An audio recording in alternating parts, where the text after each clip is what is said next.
Olá! Hoje a gente vai mergulhar fundo numa das narrativas mais impactantes da história, sabe? A história de como a humanidade foi do primeiro ato de violência, ali entre irmãos, até um evento que simplesmente zerou o jogo e redefiniu o mundo.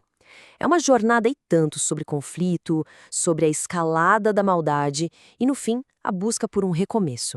A grande pergunta que fica é essa: como é que as coisas chegaram a esse ponto? Como saímos de uma briga de família para uma inundação que, segundo a narrativa, cobriu o planeta inteiro? Usando o livro de Gênesis como nosso guia, a gente vai seguir essa trilha. E tudo começa bem ali, logo depois da saída do Jardim do Éden. É a história dos dois primeiros irmãos, Caim e Abel, e de um ato que mudou as regras do jogo para sempre. De um lado, a gente tem Caim. Ele era o lavrador, aquele que trabalhava a terra, que plantava e colhia. Do outro, o irmão dele, Abel, que era pastor de ovelhas. Duas vidas bem diferentes, mas, claro, unidas pelo mesmo sangue. E o ponto de virada acontece aqui. Ambos fazem uma oferta a Deus. A de Abel, que oferece as melhores ovelhas do rebanho dele, é aceita. Já a de Caim, com os frutos da terra, não é. A reação de Caim é imediata e visceral. O texto diz que ele se encheu de ira e o rosto dele se fechou. É nesse momento de tensão máxima que Caim recebe um alerta. É um aviso muito direto, sabe? A narrativa diz que o pecado está ali, esperando na porta, como um animal pronto para atacar. E a escolha é dele: dominar esse impulso ou ser dominado por ele. Mas Caim não consegue. Ele não domina esse impulso. Lá no campo, a inveja, a raiva, tudo isso explode. Ele se vira contra o próprio irmão e comete o primeiro homicídio da história. E as consequências, claro, são pesadíssimas. Caim é amaldiçoado. A própria terra que ele cultivava se volta contra ele, não dando mais seus frutos.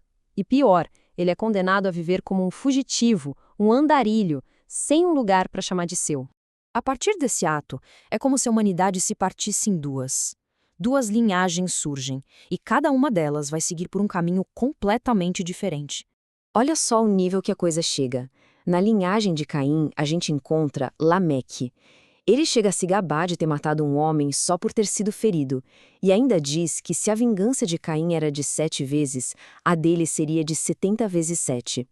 A violência aqui já não é só um ato de raiva, virou um código de honra, uma filosofia brutal. Mas, do outro lado da moeda, Adão e Eva têm outro filho, Sete. E a partir da linhagem dele, o texto diz que as pessoas começaram a invocar o nome do Senhor. Então a gente vê claramente os dois caminhos. De um lado, a escalada da violência e da vingança, do outro, o começo da busca por algo maior. Com o passar do tempo, um desses caminhos acaba, digamos, prevalecendo. E o resultado é um mundo que se degrada cada vez mais, caminhando para um colapso total. O cenário descrito é bem sombrio, viu? A maldade humana já não era mais uma coisa isolada, um crime aqui ou ali. Ela tinha se multiplicado, se espalhado por toda a Terra. E o mais impressionante é a profundidade disso. Não se tratava apenas das ações, das coisas que as pessoas faziam. O problema era mais fundo. O texto diz que a imaginação dos pensamentos do coração era só má continuamente. Ou seja, a raiz do problema era interna, era constante. O resultado inevitável de uma maldade que vinha de dentro para fora. Um mundo que se afogou em violência. O pecado de Caim, que começou com um homem, agora ecoava em escala global. A reação divina a esse estado de coisas é descrita com uma linguagem muito, muito forte. Fala de um arrependimento, de um peso no coração do Criador ao ver no que sua criação tinha se transformado. Mas, no meio desse caos todo, havia uma exceção. Um homem chamado Noé. Ele é descrito como alguém justo, íntegro, alguém que andava com Deus. Ele se torna o único ponto de esperança num mundo que parecia perdido. E para salvar essa faísca de esperança diante de uma destruição que vinha vindo, um plano é colocado em ação. E que plano, hein? Um projeto de engenharia e logística que desafia a imaginação. A Noé é dada a tarefa de construir uma arca com medidas bem específicas. 300 côvados de comprimento, que era uma medida antiga, baseada no tamanho do antebraço, 50 de largura e 30 de altura.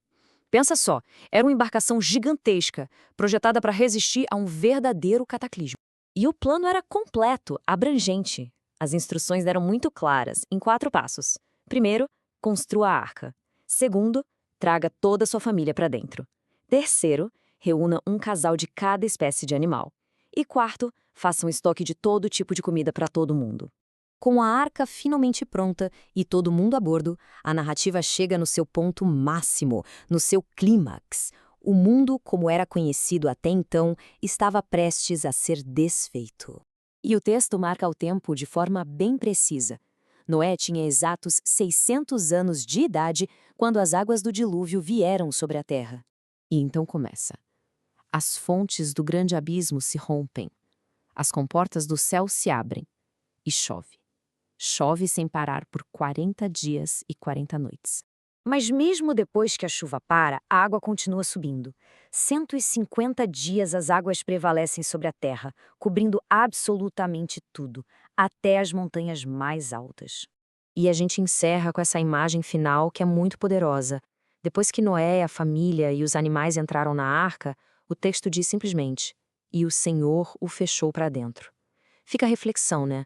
O que significa fechar a porta de um mundo condenado, ao mesmo tempo em que se protege a semente de um novo começo?